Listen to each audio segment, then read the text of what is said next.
Senhoras e senhores, muito bom dia. Em nome da diretoria da Abrafields, sejam todos muito bem-vindos a mais um encontro do ciclo de palestras da Abrafields 2018. Em comemoração ao Dia Mundial da Água, o tema escolhido de hoje é Poluição das Águas, panorama da situação atual brasileira. Temos a honra de receber o professor Dr. Fábio Campos, mestrado em Engenharia Sanitária pela Escola Politécnica da USP e doutorado em Ciências pela Faculdade de Saúde Pública da USP. É responsável técnico pelo Laboratório de Saneamento do Departamento de Engenharia Hidráulica e Ambiental da EPU USP. Professor contratado pela Escola de Artes e Ciências Humanas da USP Leste no curso de Gestão Ambiental. Atua na área de tratamento de águas residuárias e águas de abastecimento, além de ministrar cursos, palestras, workshops relacionados ao segmento de trabalho. Nossos agradecimentos ao professor Fábio, seja muito bem-vindo. Tenham todos uma ótima palestra.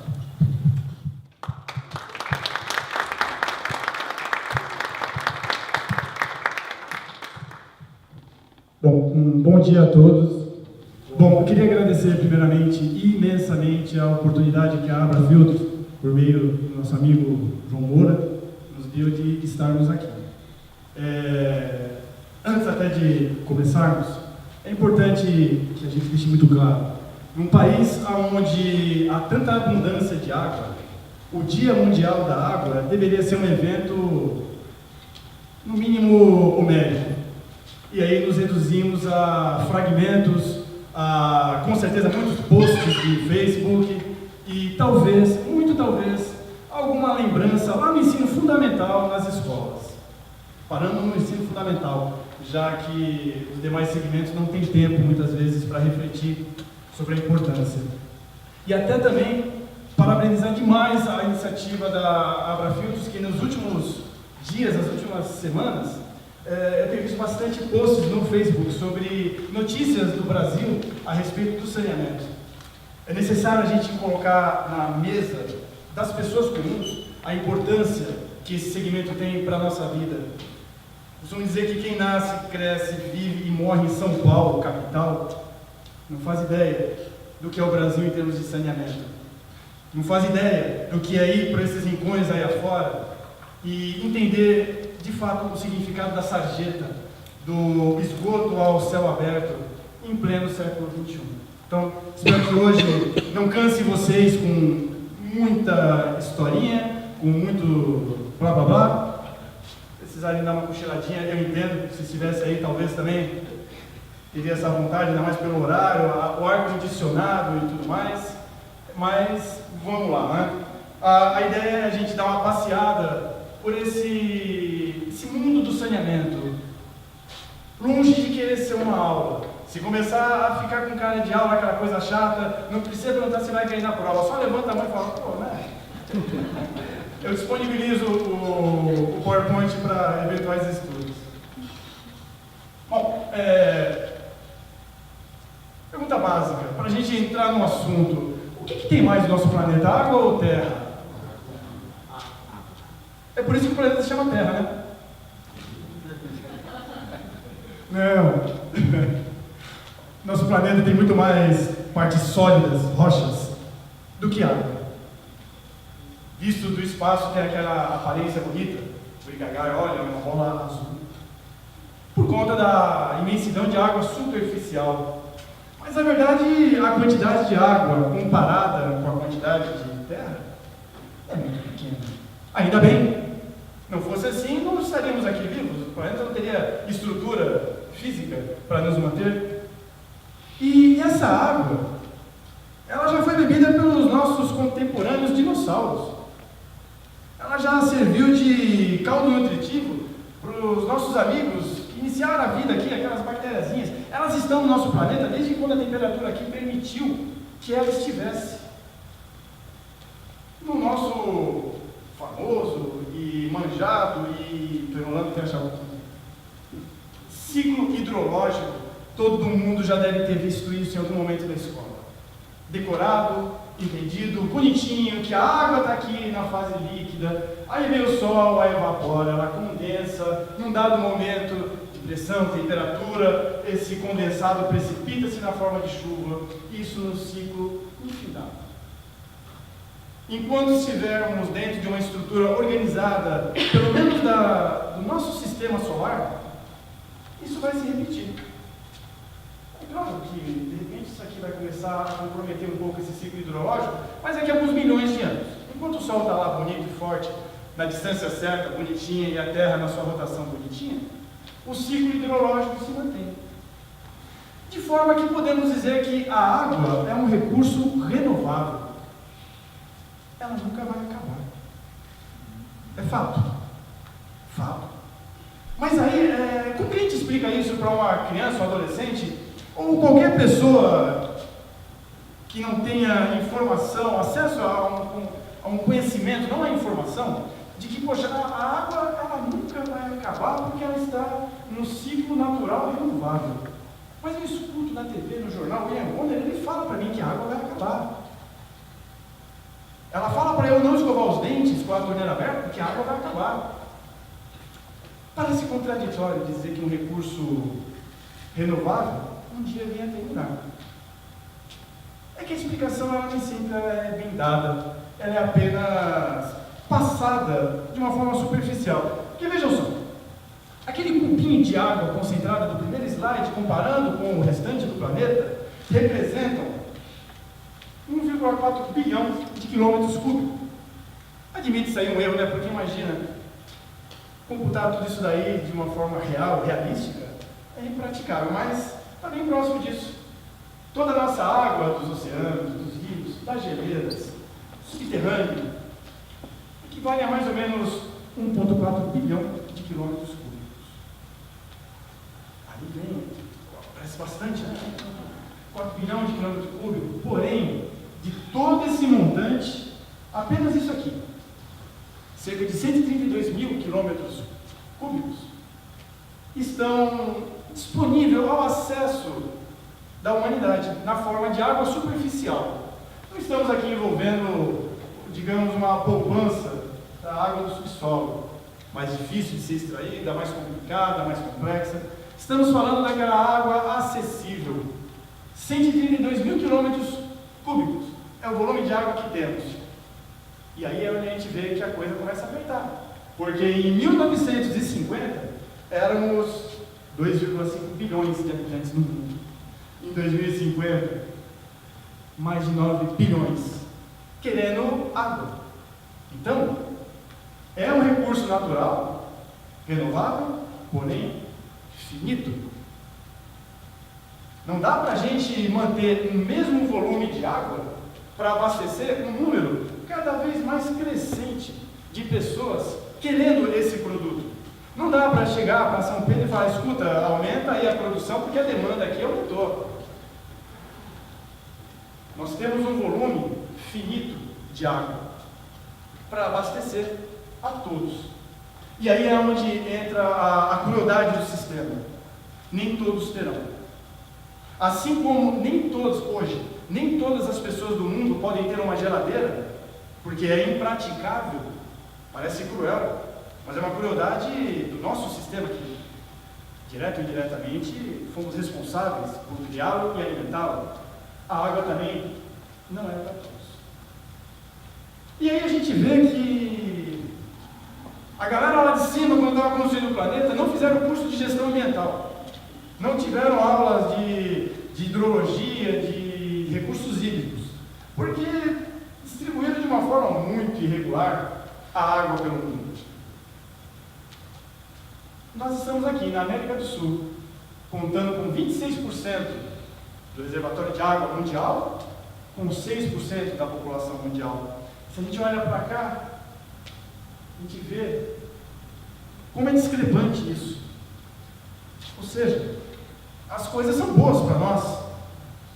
Afinal de contas, principalmente para nós, aqui no Brasil, nós somos o Oriente Médio da água. Se água fosse tão valiosa quanto o petróleo, lá no estacionamento do subsolo nós teríamos Camaros, teríamos Lamborghinis, estaríamos nadando no dinheiro como os sheiks, estaríamos comprando times de futebol pelo mundo afora. Mas a água é diferente do petróleo. E mesmo estando dentro de uma abundância, não confere ao Brasil um status de poder, muito pelo contrário. Oferece ao Brasil uma ameaça, uma vitrine, uma cobrança muito maior em relação ao seu comportamento perante a água. E mesmo aqui no nosso país, a gente vê que gestão hídrica não é o forte da galera que fez nosso planeta. Percebem aqui a diferença que há em termos de concentração de água? No norte, nós temos praticamente 70% do nosso volume de água. E quantas pessoas, qual o número de habitantes? Pouquíssimo. E aqui embaixo, onde a coisa pega, ou aqui no Nordeste, quase nada de água. Atrelado a esse problema de logística, a um país cujo o empenho tecnológico e infraestrutura é extremamente precário nesse setor, aqui reside um grande problema.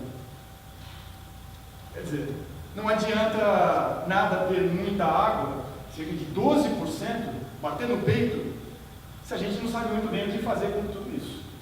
Haja visto o que ocorreu aqui conosco em São Paulo e o que ainda ocorre em muitos municípios e estados do Brasil. Parece até estranho a gente falar de crise hídrica e na segunda ou terça-feira, quase morremos afogados lá em São Paulo. Tanta água que cai. Terça-feira, tanta água que caiu. Todo dia o Datena mostra um lugar diferente, mas é o mesmo lugar. É água, água, água. E mesmo assim ainda temos problemas com água. E estamos falando de um produto que está presente em todos, mas em todos, do verbo todos mesmo, segmento. Há uma disputa para o seu uso em todos os setores da nossa sociedade. Não vivemos sem água. E nessa busca pelo produto, há toda uma história envolvendo a sua valoração, envolvendo o como organizar, o como gerir esses interesses, o como dialogar com os conflitos, para que os seus usuários em potencial sentissem-se satisfeitos com o quinhão, com a parcela que podem usar dessa água tão necessária. E a gente vê que aqui no Brasil, talvez nós, população, nós não fomos chamados para a negociação, porque para nós sobrou pouquinho. E o mais engraçado, trágico, é que o que nós usamos é o dobro do que se perde. Enquanto segmentos como a agricultura e a indústria são o carro-chefe, são os principais usuários desse produto. Haja visto que no Brasil o tema sobre reuso de água é assunto de pauta em academias, em universidades, em indústrias, em agricultura, é um assunto hoje conhecido. Nós vemos nas ruas, depois das feiras, caminhões da prefeitura lavando o pavimento com um caminhão escrito água de reuso. O reuso hoje é uma realidade. No Brasil é uma realidade recente, mas é uma realidade. E não temos uma legislação específica para isso. De forma que, não havendo uma legislação específica, não há como ter uma pressão legal para que esses setores passem a investir numa água com uma qualidade menor do que a potável, mas condizente às suas operações. E aí, dentro desse contexto de abundância, de diversos interesses, de conflitos políticos, de conflitos culturais, a gente deve se perguntar: como estamos tratando os nossos recursos hídricos? A resposta está no inconsciente coletivo. A gente pode não saber nada, pode nunca ter visto nada, mas se isso cair na prova, eu sei que se tiver alguma coisa lá, uma alternativa dizendo que é de ruim para pior, é nela que eu vou marcar o meu xizinho, e minha chance de ganhar é muito grande. Aqui a gente tem dados de 2008, de 2011, do IBGE. Do IBGE são os dados mais recentes que temos, mostrando um panorama geral de como o Brasil atua na sua cobertura de esgotamento sanitário. Então, veja, essas esferas, elas representam a porcentagem que somente é coletado, a porcentagem que é coletado e tratado, e aquilo que não é coletado. O marronzinho, digamos que é a situação ruim. É aquilo que vai direto para o corpo d'água. O amarelinho é aquilo que, não vai diretamente para o corpo d'água imediatamente. Nós temos aqui uma questão importante de saúde pública. Você é um gestor, você não tem dinheiro para proteger a todos que estão sob sua incumbência. Como dizia, o gestor ele não tem como cuidar de tudo aquilo que ele teria que, teoricamente, cuidar. Pessoas, os seus habitantes e o meio ambiente. Então, ele tem que escolher. Ele escolhe cuidar das pessoas. O meio ambiente fica no segundo plano. Então, vamos afastar o esgoto das pessoas. Vamos coletá-lo. E o azulzinho é o sonho de consumo. É o afastamento, a proteção à saúde pública e o tratamento. Antes de lançar novamente nos corpos receptores. É a proteção à natureza. É a síntese do saneamento ambiental. E aí, quando a gente olha para esse mapa, a gente vê que, infelizmente, a cor predominante é a marronzinha. Ou seja, lançamento in natura de esgoto sanitário nos corpos d'água. E percebe-se que na região norte e central, a situação é mais agravante. Mais agravante em termos, porque é claro que, muito provavelmente, essa fatia de pizza aqui representa, em termos de volume, de carga, todo esse restante, dado a densidade demográfica dessa região. O fato é que a cobertura de esgoto no Brasil é muito ruim. E isso acaba gerando consequências. Nesse outro mapa do IBGE, nós temos os pontos de iminente perigo de poluição de corpos hídricos. E aí, as bolinhas vermelhas representam essas áreas de ameaça potencial da qualidade da água. Dá para ver que parece que o Brasil pegou catapora. Tamanho a quantidade de áreas mapeadas onde a qualidade do corpo d'água ou já está ou sofre uma séria ameaça em sua qualidade. Estamos falando do país com 12% do recurso hídrico do mundo. Em números, 49% é o como cobrimos de saneamento a população. Arredondando para tentarmos ser mais otimistas, 50%. Metade do Brasil. Mas é uma metade irreal, porque se a gente olhar região por região, a gente vai ver que há uma desigualdade gigantesca. Por isso eu torno a dizer, quem vive, mora e cresce em São Paulo não sabe o que é o saneamento no Brasil. Nós aqui temos índices de cobertura de países europeus. Podemos dizer que São Paulo é uma Londres inserida no continente africano, na parte de baixo do continente africano. Tamanha a diferença que há entre as regiões. Então, 50% do esgoto que geramos vai para uma tubulação, a rede coletora. E de lá? Bom, aí desses 50% que a gente afasta da população, apenas 40% é tratado. E veja como os dados podem ser maquiados ou uma informação ela pode ser distorcida. Eu poderia dizer para vocês, olha, o Brasil ele trata, na média, 40% do seu esgoto. É uma verdade. Só que é 40% dos 50%. Então é uma meia verdade. E mesmo esses 40% tratado, uma discrepância bem sensível entre as regiões. De forma que 41%, 100 milhões de brasileiros, não têm acesso à rede de esgoto. Vivem iguais aos nossos bisavós, viviam aqui em São Paulo. Com tecnologias, se assim podemos dizer, extremamente rudimentares, do século retrasado, passado, onde os seus dejetos ainda estão a céu aberto. 100 milhões de brasileiros. E não bastasse só a pessoa, ou o ser humano, estar exposto a esse estado de decadência, nós temos para o meio ambiente um passivo ativo e gigantesco. Só em 2013 foram lançados mais de 1 bilhão de metros cúbicos de esgoto na natureza. E quando estamos falando em esgoto, estamos nos referindo ao esgoto sanitário. O esgoto sanitário, num dado momento, quando a gente está falando de saneamento, de esgoto, aquela síndrome de eu sou culpado, ela pode bater e falar, poxa, o esgoto é comigo, né?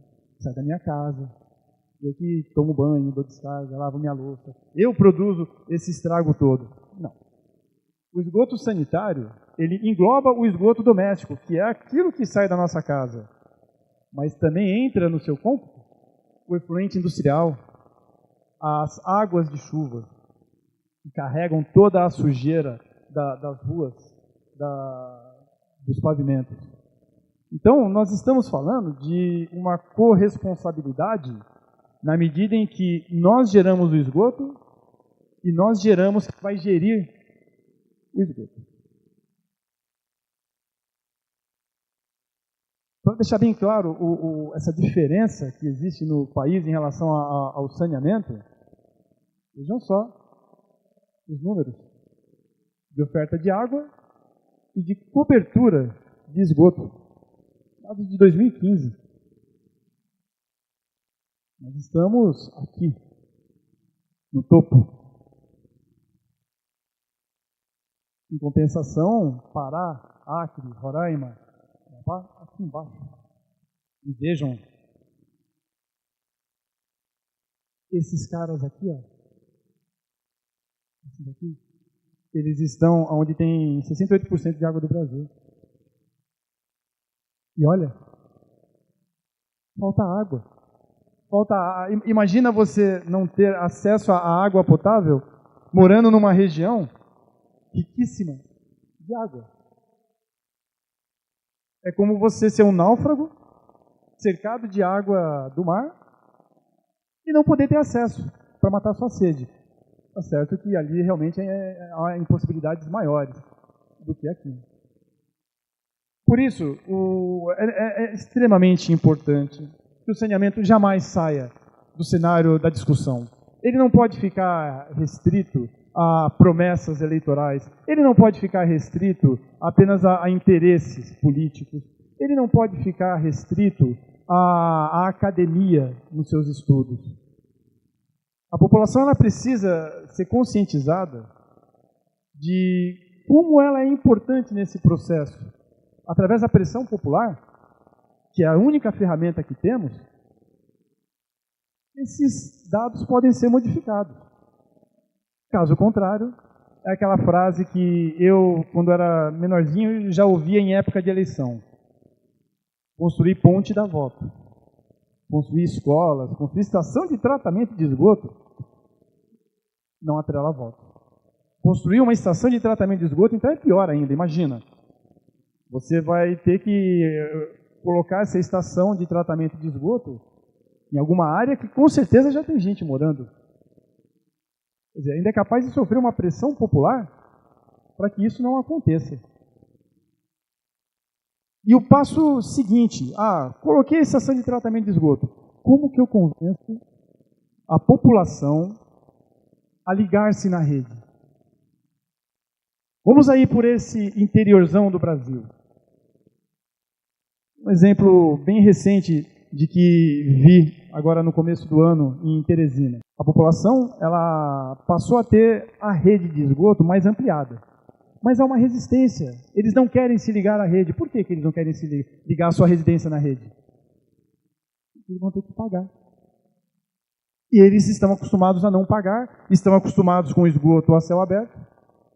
Então, para que é que eu vou mudar? Para que é que eu vou ter um custo extra? Vamos vamos continuar do jeito que está. Quer dizer, não há uma campanha, não há um incentivo para aumentar o número de adesão. Por isso a situação ela é realmente alarmante.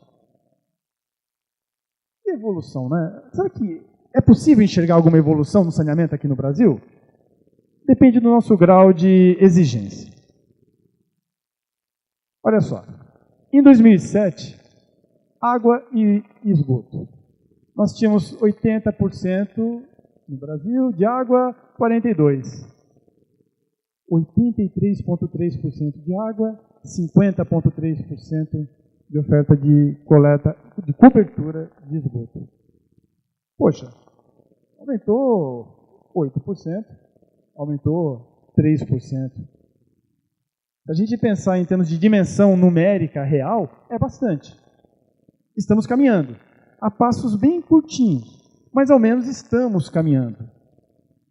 Da mesma forma, percebe-se uma crescente no consumo de água. Quer dizer, as pessoas, com exceção aqui de 2014, que houve uma redução no consumo per capita por habitante, há um aumento na capacidade da pessoa de utilizar a água.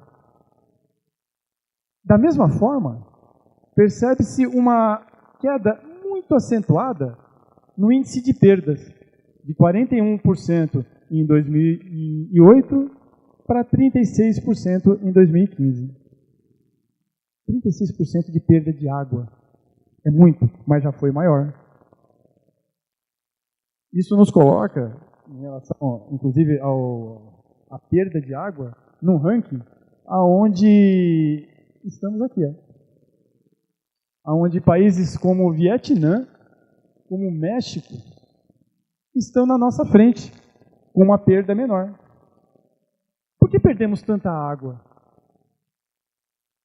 Porque não há manutenção.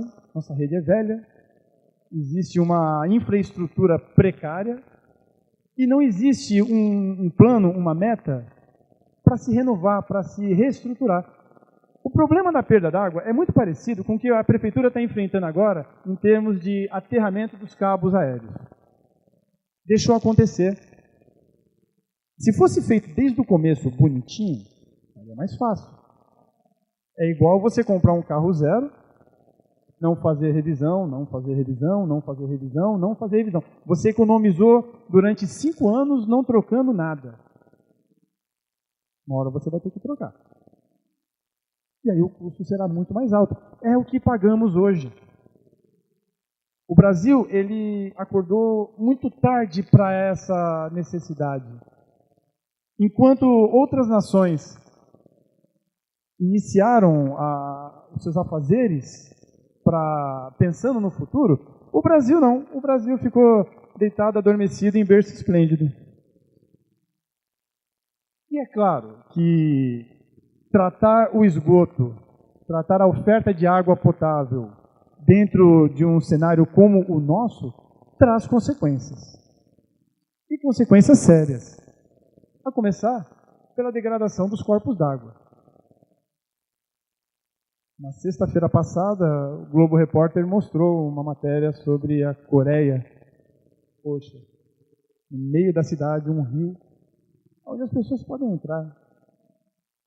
E não estamos falando de 1960, 1940, estamos falando de 2018.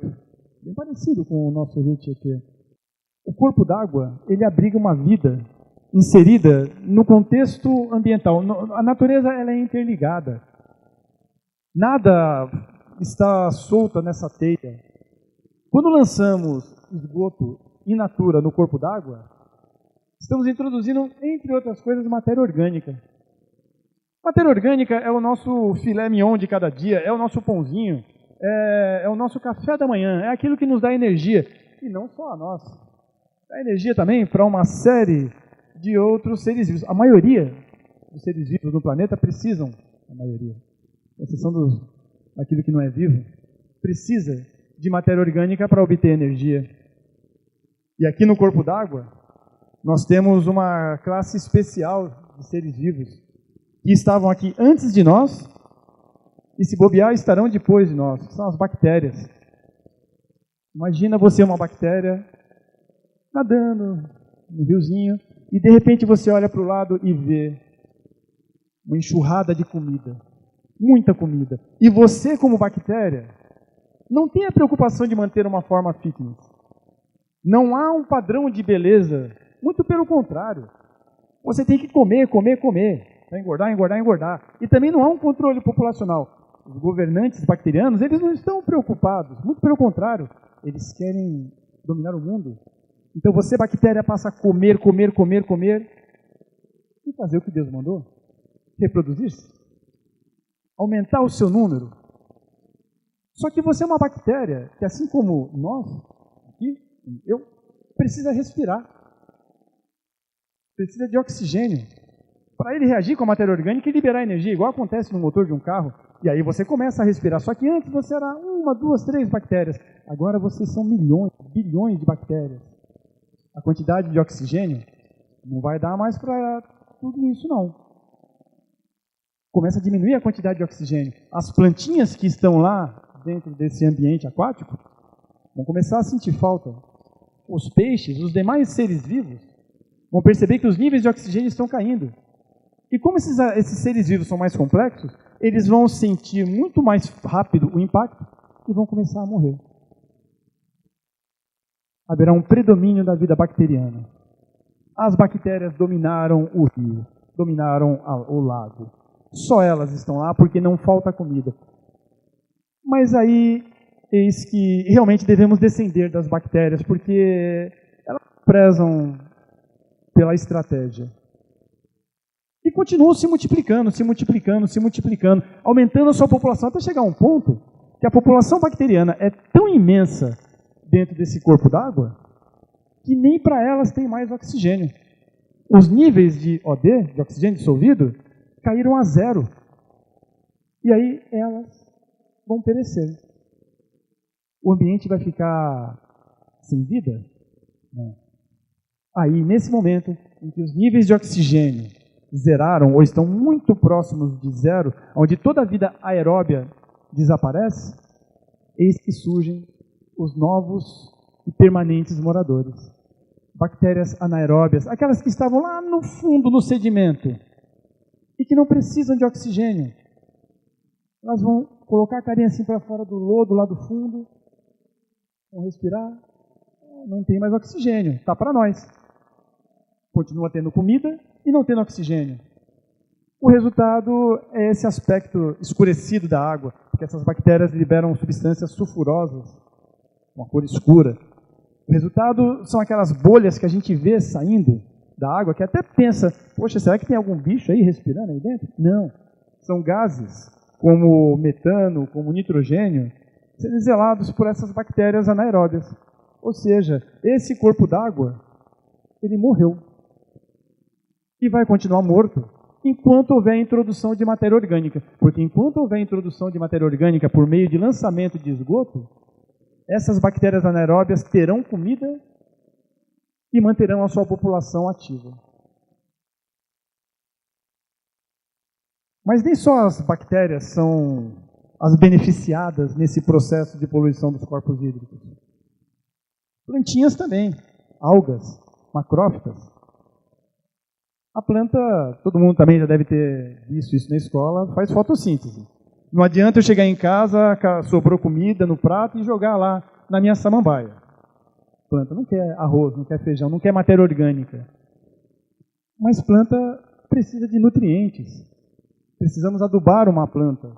E adubar significa o quê? Oferecer a ela nutrientes limitantes do seu crescimento, fundamentais para o seu desenvolvimento. Sobretudo, nitrogênio e fósforo. E o esgoto é rico em nitrogênio e fósforo. Então, o lançamento de esgoto no corpo d'água também acarretará um aporte de nutrientes. O resultado será o que chamamos de processo de eutrofização. Eutrofização é a mesma coisa que você adubar a água. Quando você aduba o seu terreno, você quer que cresça plantas. Quando você aduba a água, vai crescer também plantas, algas.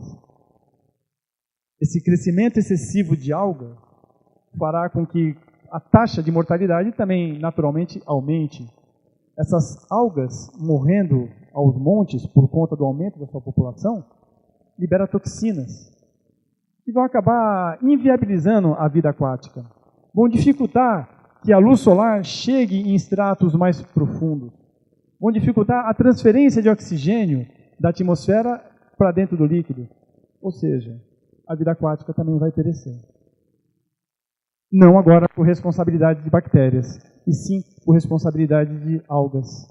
Ambas estão se beneficiando do esgoto que estamos lançando. E aqui, nesse processo de eutrofização, nós temos um problema muito sério de saúde pública. As cianobactérias. A cianobactéria é conhecida já do meio acadêmico e do ponto de vista prático, aqui em São Paulo, a CETESB já o monitora já há algum tempo. Elas são algas que acabam liberando toxinas. Hepatotoxinas, neurotoxinas, citotoxinas e dermatotoxinas. Substâncias que, se ingeridas pelo ser humano, podem causar problemas, principalmente essas daqui, as microcistinas. E aí, a gente vê que em 1993, na Bahia, 88 pessoas foram dadas por óbito, com uma fortíssima associação ao consumo de água de um reservatório de Itaparica, que estava eutrofizado. Nesse momento, alta correlação indica que não há uma evidência forte o suficiente para culpar a presença de microcistina. Mas aí não demorou muito. Em 96, o caso talvez mais emblemático, aonde pacientes de um hospital que faziam hemodiálise, veja, hemodiálise, morreram porque o hospital utilizava a água de um reservatório eutrofizado. Utilizaram uma água com toxinas que agem nos rins.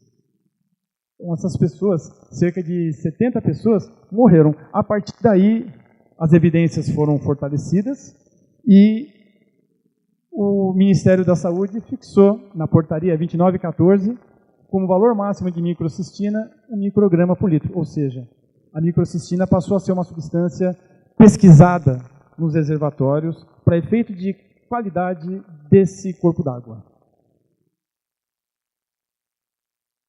Agora falamos de desastres localizados no ambiente, por mais que a microcistina já tenha pulado para nós.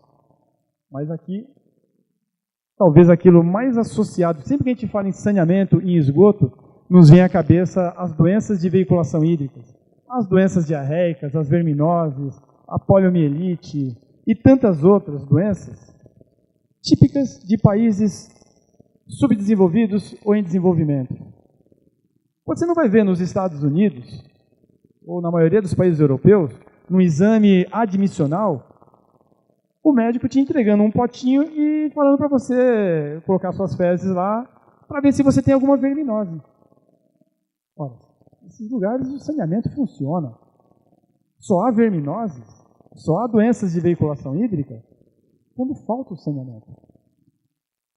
Se a gente entendeu bem até agora o quadro do saneamento no Brasil, dá para entender muito bem a gravidade disso na população mais carente. Soma-se isso, esse fato, à desinformação. Com certeza ainda tem muitas pessoas que apelam para soluções caseiras, para crenças de amarrar uma cordinha para matar a lombriga. Acham que a lombriga é uma doença de criança, que não causa nenhum dano, apenas algumas manchas brancas na face ou na unha, por falta de vitaminas. Não, pessoas morrem. Uma criança de até 6, 8 meses, com uma doença diarreica provocada pela ingestão de uma água contaminada, um alimento contaminado, que ela tenha 2 vômitos seguidos, ela já está em estado de desidratação, dado a massa que ela possui. Então, nós temos, nas causas de mortalidade infantil, as doenças de veiculação hídrica como protagonistas no nosso país. Na 8ª economia do mundo? Pois é. E desde quando o Brasil ele foi reestruturado, né? Aliás, isso é algo fantástico. Se um dinamarquês vier aqui e dermos a ele, para ele ler, a nossa legislação que cuida dos nossos recursos hídricos, a nossa legislação que versa sobre o uso do manancial e tudo pertinente, ele vai ficar maravilhado. Somos referências. A nossa legislação, ela é extremamente moderna. Ela introduz e sustenta a divisão por bacias hidrográficas. Então esse norueguês, esse escandinavo, acostumado com a ordem, a organização e a lei, ele vai ficar fantástico. Dê a ele para ler que ele vai sorrir, pular de alegria. Só não leve para passear pelo nosso país, porque ele vai ver que tem alguma coisa errada entre a teoria e a prática. Mas como que estão as nossas principais bacias hidrográficas? Como que elas se situam nesse contexto do saneamento? Olha só, bacia amazônica, berço da água aqui no Brasil. Novamente, é algo incoerente, porque apenas 9% das pessoas possuem rede de esgoto. Falta água encanada. Por conta disso, há um aumento no caso de doenças por veiculação hídrica. Não há aterros sanitários. A população lança os seus resíduos na própria água. Imagina você estar aqui morando, aqui é água, e você não tem água. Na bacia Tocantins-Araguaia, a situação ela é tão precária quanto. Aqui, muito em função da expansão da atividade agrícola. Nós não temos, por mais que já temos a lei do resíduo sólido e tudo que ela controla e demanda, ainda há a presença de lixões. Só 18% de esgoto coletado e 6% é tratado. O excesso de fertilizantes lixiviados pela chuva vão para os corpos d'água e provocam eutrofização. A presença de agrotóxicos acabam matando os peixes. O desmatamento, a retirada da mata ciliar, expõe os corpos d'água a todo esse caos da poluição. Às vezes dá vontade de parar e falar, poxa, eu estou ficando deprimido. É uma realidade triste, dura, e que se não servir para nós provocarmos em nós mesmos reflexões, mudanças de conceitos ou criação de novos conceitos, é melhor realmente nem se interessar no assunto. Não adianta a gente ter essa visão com a máscara da hipocrisia. É a mesma coisa aquela pessoa que ouve no rádio do seu carro que a Mata Atlântica está acabando, que o mico-leão-dourado está em extinção, que o Pantanal está sendo poluído. E ele fica revoltado dirigindo lá o seu carro. Nossa, que absurdo. O ser humano, ele é desumano. E aí ele cata uma bala, põe na boca para poder desestressar, cata o papel e joga pela janela do carro. Porque ele está na Marginal Tietê. A Marginal Tietê não é o Pantanal. Na Marginal Tietê não tem mico-leão-dourado, então tudo bem. Só não pode poluir lá. Eu posso poluir aqui. Essa hipocrisia, fruto de um processo de educação falido do nosso país, ela tem que acabar, para que a gente apenas não fique escandalizado com isso, mas que tenhamos uma mudança de postura. A bacia do São Francisco. Até uns 2 anos atrás, ela estava nos holofotes por conta da transposição. Parece que tudo acabou, né? Ninguém mais fala de transposição.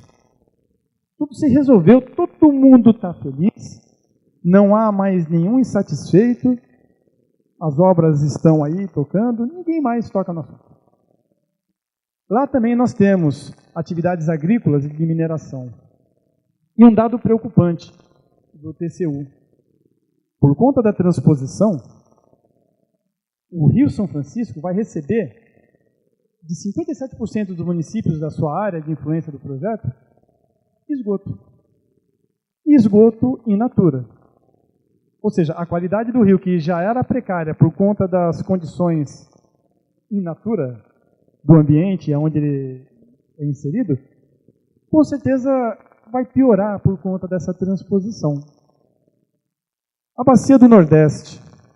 Os manguezais estão extremamente comprometidos por conta da baixíssima cobertura de esgoto. E aí chegamos, talvez, pelo menos para nós, na bacia mais importante, na Bacia do Paraná, aonde encontramos 1/3 da população do Brasil, em números, 54 milhões de habitantes, responsável por mais da metade do PIB brasileiro. A região onde a movimentação financeira é extremamente superior à de todas as outras bacias que vimos até agora. E nessa bacia, dos 891 pontos monitorados, 61% tem um índice de qualidade da água péssimo. E aí, se a gente olha, não o principal, mas um dos principais rios da bacia, o Rio Tietê, a gente vai encontrar São Paulo. Aqui, o índice de coleta e tratamento deve estar ruimzinho de ler, mas o importante é assim, quanto mais azul, melhor é. Olha São Paulo aqui, 75% de tratamento do esgoto coletado. Só perde aqui. A Cabreúva. Guarulhos, nossa irmã, é o segundo maior município de São Paulo. E até questão de 8 anos atrás, não tinha coleta e tratamento de esgoto, não tinha tratamento de esgoto. Todo o esgoto de Guarulhos ia para o Rio Tietê. Agora, iniciou-se um plano de infraestrutura onde se prevê que até 2030 a situação comece a ser revertida. Mesmo que São Paulo faça a sua parte, os demais municípios, eles estão muito aquém daquilo que deveriam fazer. E a gente vai ter oportunidade daqui a pouco focar aqui em São Paulo no projeto Tietê. Por enquanto, o que nos basta é isso, é mostrar que mesmo na bacia onde estão inseridos os estados da União mais ricos, o descaso com o saneamento ainda persiste. Mesmo na bacia onde, veja, nós estamos falando de 1/3 da população. Logo, o número de pessoas esclarecidas é naturalmente maior aqui do que nos outros lugares. Não é uma questão de privilégio, é uma questão de número, de estatística. Mesmo com todo esse contingente esclarecidos, com nível superior, que lê em jornal, que tem acesso à internet, esse é o nosso estado de saneamento. Aqui uma foto extremamente famosa, em Pirapora de Bom Jesus. Ela volta e meia vira notícias por conta da espuma que se forma. Vira um ponto turístico. Eu vou para Pirapora de Bom Jesus e eu vou tirar uma foto do lado de uma duna de espuma. Isso acontece em Pirapora de Bom Jesus por conta dos esgotos industriais lançados aqui para trás. A presença de detergente no corpo d'água faz com que essas espumas aconteçam. Mas por que só lá em Pirapora de Bom Jesus? Então, um pouco antes da entrada da cidade, nós temos um ressalto que vira uma verdadeira máquina de lavar roupa. A água entra em turbilhonamento e aí o sabão acaba formando essas espumas. Mas aí você pensa, poxa, é espuma de sabão, tão legal, né? A gente não gosta disso quando vai lavar louça? Os fabricantes de detergente colocam espumante, porque a gente só acredita que a louça está sendo lavada quando tem espuma. Olha que bacana, tem espuma aqui, está limpando o rio. Essa espuma, ela leva junto resíduos que ela retirou da superfície do corpo d'água.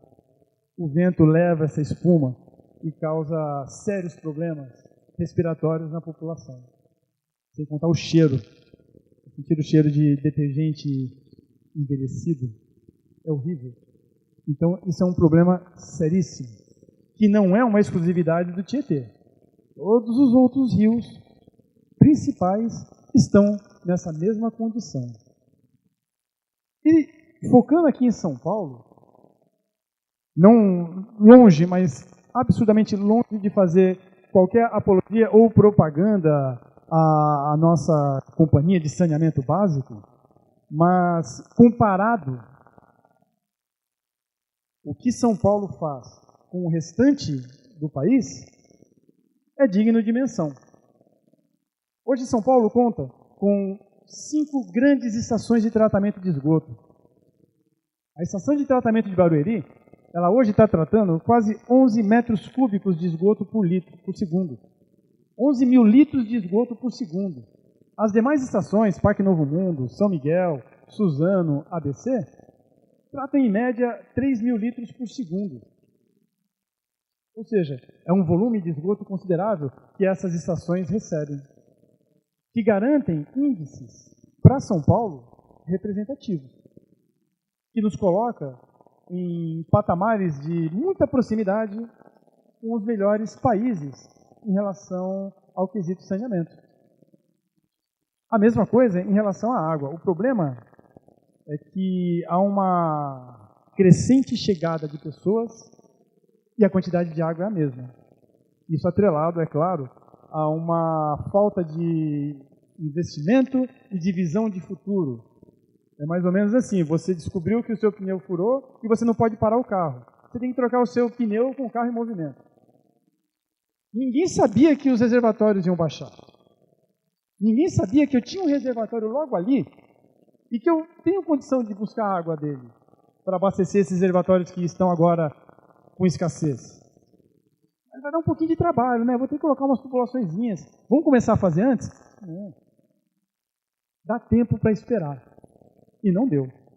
Agora, o que é inegável é a dose de sorte do nosso excelentíssimo governador, porque nunca choveu tanto na época certa e nos lugares certos. É por isso que ele deve ter alguma linha direta, WhatsApp lá de cima, porque isso foi fundamental para superarmos essa crise. O incentivo à população, os donativos para quem economizava, tudo isso fez com que São Paulo vencesse essa crise. E quando falamos em saneamento, São Paulo aqui foi usado como exemplo, o investimento em coleta de esgoto e água tratada faz com que os índices de mortalidade caiam assustadoramente.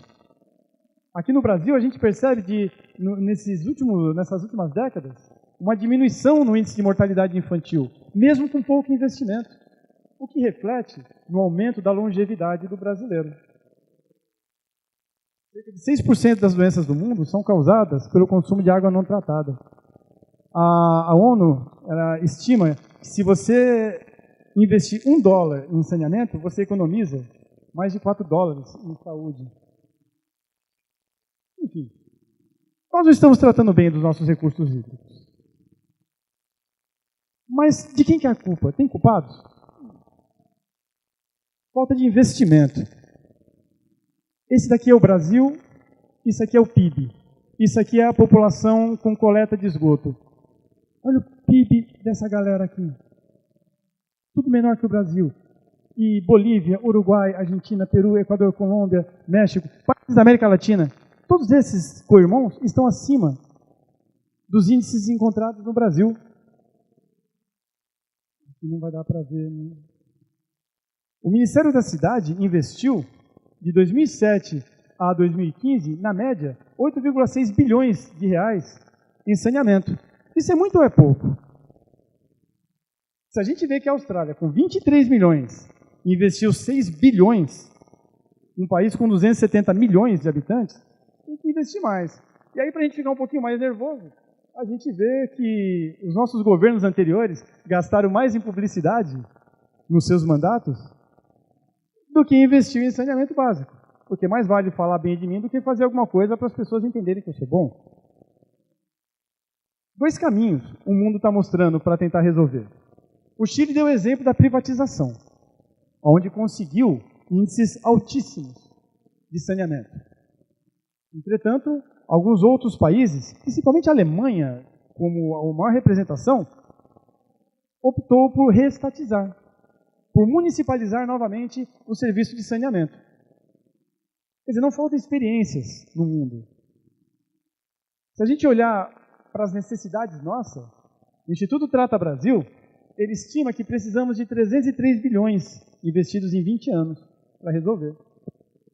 Só que o PAC, até agora, ele foi muito ineficiente. Novamente, estamos caminhando, mas muito devagar. Então, a falta de investimento é um dos grandes vilões. Nós não temos rede, estações de tratamento de água e nem de esgoto suficiente para dar conta do recado. Mas a população também contribui. Nosso sistema de coleta de esgoto é do tipo separador universal. A água de chuva vai para um canto, a água de esgoto vai para outro. O que tem de pessoas que ligam água de chuva no esgoto ou água de esgoto nas galerias pluviais, isso acaba contribuindo para o estado de degradação. Lançamento irregulares de efluentes industriais. Na calada da noite, escondidinho, ou a céu aberto. Ocupações irregulares. O ABC está do lado de um manancial. O que vai fazer? Vamos desapropriar tudo isso daqui? Não dá. Descarte de entulhos, desova de veículos, em áreas que eram para ser o nosso tesouro, que é onde está a água que a gente vai produzir para beber. E a poluição difusa, a água de chuva, responsável por 30% da poluição hídrica. Essa, então, é um assunto que está muito longe de entrar na discussão, porque é muito mais difícil de equacionar. E ela causa estragos consideráveis. Olha o nosso projeto Tietê. De 92 a 2015. 1.150 quilômetros. Concedeu 3 estações, 3.050 quilômetros de rede coletora, 650 mil ligações domiciliares. É muita coisa. Vou fazer aqui o como era e o como ficamos. Melhorou muito, é inegável. A mancha de poluição em 93 tinha 530 quilômetros. Hoje tem 130. Mas ainda é muito. Então, a nossa caminhada em prol da defesa da água, institucionalmente começou em 34 com o Código das Águas. Extremamente arcaico e defasado. Foi substituído pela Lei das Águas em 97. Algo muito mais sofisticado. E nós temos aqui a Lei do Saneamento em 2007, que completou ano passado 10 anos. Ou seja, o caminho ele está lançado. Qual que é o nosso desejo? É a universalização do saneamento básico. É fazermos parte desses 27 países do mundo que tem 100% de saneamento. Mas temos um longo caminho a percorrer. A única vantagem, o único estímulo que nos resta é saber que já estamos em movimento. A velocidade vai depender da nossa vontade. Mas não estamos parados. Ou seja, o Dia Mundial da Água deve servir para refletirmos sobre isso. Qual a nossa contribuição? Qual a nossa cota de doação? E qual a visão que temos disso? E de que maneira? Tudo isso pode ser inserido no meu dia a dia. Não só economizando água, mas uma mudança de paradigma, uma mudança de postura em relação ao saneamento. Agradeço a paciência de vocês. Espero ter terminado no tempo correto. Muito obrigado. Muito obrigado, professor Fábio. Temos perguntas? Bom, boa tarde, Fábio, tudo bem? Tudo bom? Parabéns pela palestra, foi muito esclarecedor. Eu trabalho na área, né? E queria falar uma coisa. A questão do reuso, o grande problema é que as indústrias não sabem pedir, né? Elas não sabem a qualidade da água que elas precisam para poder trabalhar mais no reuso. E outra coisa, né, que o pessoal não coloca no papel, é a questão de quanto ela vai economizar de água, quanto ela vai deixar de pagar por uma água potável para poder investir no reuso, né? Você tem um projeto, você tem uma questão de um trabalho e tudo mais, né? Para poder investir no reuso, certo? Então eu queria que você falasse um pouco sobre isso, porque é uma dificuldade que nós, como engenharia, acabamos tendo em relação a essas questões. Né? De fato, há um problema muito estrutural, porque, em geral, na indústria, é bem isso. A pessoa ela não tem o conhecimento técnico porque ela não tem que ter, mas ela tem que ter alguém lá dentro que saiba o mínimo necessário do meio, porque senão essa pessoa ela vai ser ludibriada pelos vendedores. Ele vai chegar para você, ele vai vender uma máquina, ele vai vender uma membrana, ele vai vender para você um produto, um serviço, e vai dizer para você que é uma maravilha. Ele não vai dizer para você que, opa, realmente você vai ter uma água de reuso, mas você vai ter um negocinho aí para cuidar, que é o tal do rejeito. Problemático, problemático, problemático. E é um problema seu. A Sabesp, novamente, sem querer fazer apologia, apenas usando como exemplo, ela tem no Ipiranga, na Rua do Manifesto, a ET Jesus Neto. Não sei se todos já ouviram falar. É a primeira ET construída em São Paulo, acho que no Brasil até. A ET Jesus Neto, ela hoje não é nem chamada de estação de tratamento de esgoto. Ela é chamada de estação produtora de água de reuso. Ela tem uma parceria com as indústrias da região, a Coates, por exemplo, a linha Correntes, onde ela oferece água potável, água de reuso, através de uma tubulação que eles construíram ligando a estação à indústria. Foi algo precursor.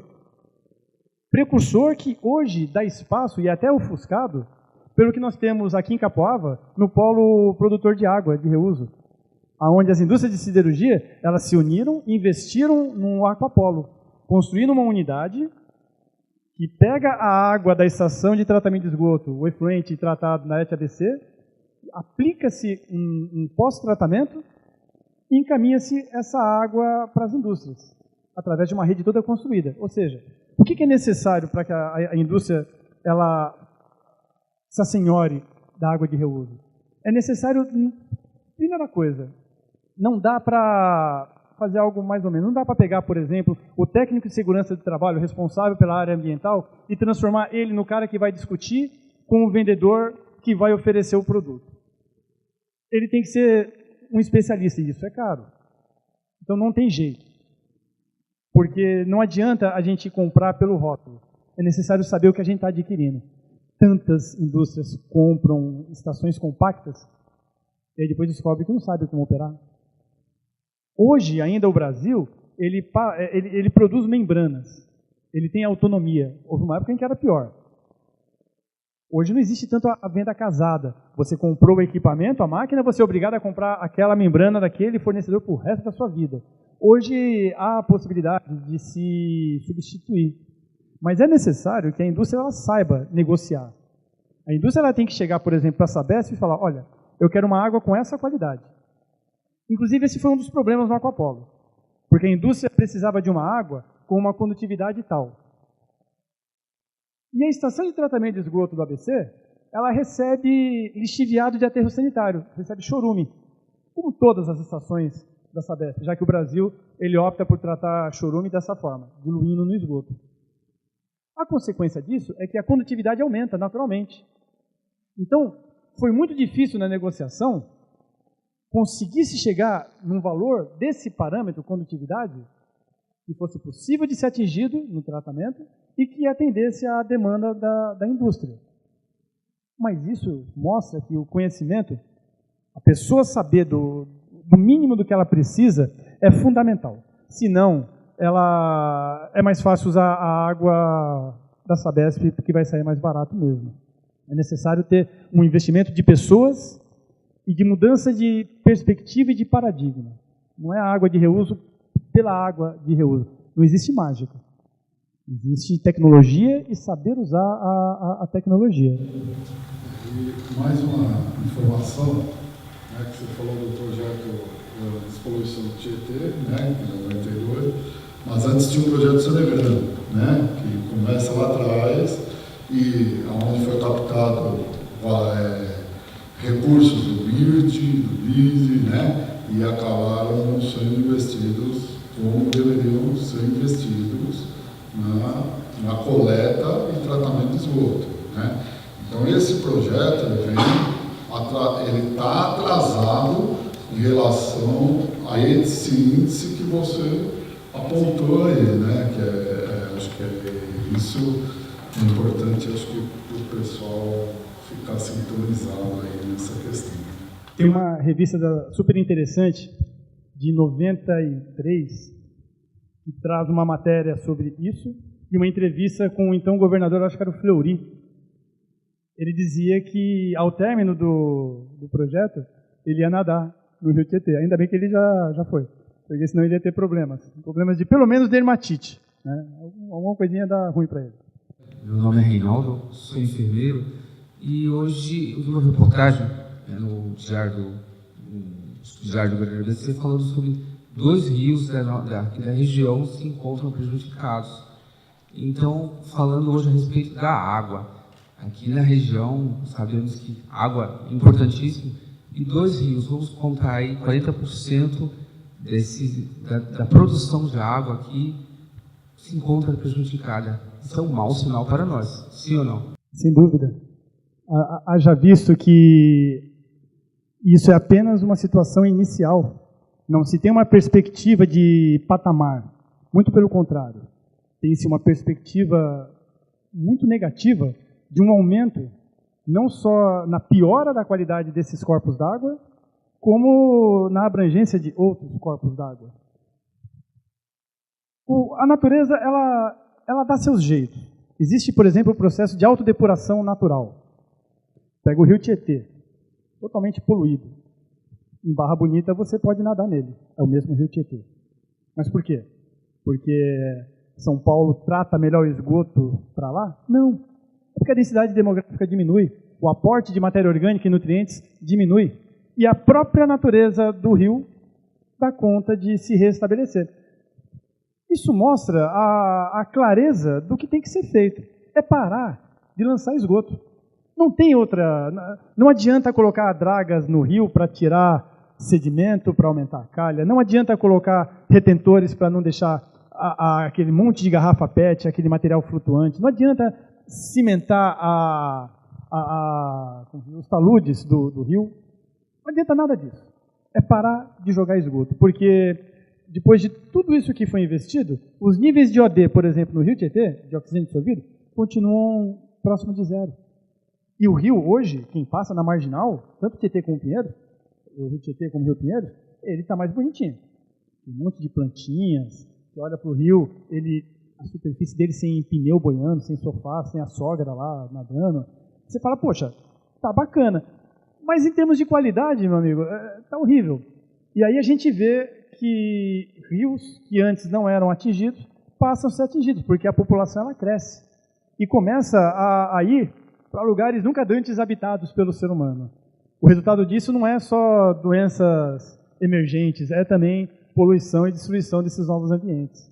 Obrigado, professor. Nós estamos com o tempo esgotado. A Abrafiltros ela não fecha as portas, está sempre de porta abertas, para que vocês possam sugerir palestrante, debate, para que vocês possam participar conosco, interagindo de uma forma que a gente possa levar crescimento, não só para o nosso setor, mas para o setor também que vocês estão, de alguma forma, ligados e envolvidos. Eu quero agradecer o Fábio, que eu já conheço há algum tempo. Eu quero agradecer a presença de todos. Muitíssimo grato, prazer em vê-los. Um bom retorno.